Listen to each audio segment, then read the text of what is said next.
छान छान असा कैरी आणि आंब्याचा सीझन सुरू झालेला आहे आणि आमच्या सोसायटीच्या आवारात आहे ना एक मोठं आंब्याचं झाड आहे. त्याला छान छान अशा भरपूर साऱ्या कैऱ्या लागलेल्या होत्या. तिकडनंच आहे ना मी थोड्याशा कैऱ्या तोडून आणल्या आणि आज आहे ना कैरीची डाळ बनवण्याचा विचार केला होता. पहिल्यांदा आहे ना कैरी घेतली, छान स्वच्छ धुवून आणि त्याच्यावरची साल काढून घ्यायला सुरुवात केली होती.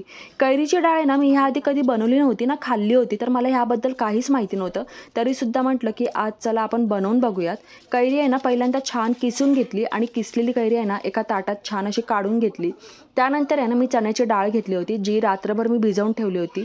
पहिल्यांदा मिक्सरच्या भांड्यामध्ये ना थोडासा आल्याचा तुकडा मी बारीक करून घेतला, भिजवलेली चण्याची डाळ घेतली, थोडंसं जिरं टाकलं, थोडासा हिरव्या मिरचीचा ठेचा टाकला, लसणाच्या 2-3 पाकळ्या टाकल्या आणि चवीनुसार मीठ टाकलं. हे सर्व आहे ना मिक्सरच्या भांड्यामधून मी जाडं भरडं असं बारीक करून घेतलं आणि एका भांड्यामध्ये काढून घेतलं. त्यानंतर आहे ना त्यामध्ये आपल्याला किसलेली कैरी ॲड करायची आहे आणि हे सर्व जिन्नस आहे ना चमच्याने छान असं एकजीव करून मिक्स करून घ्यायचं आहे.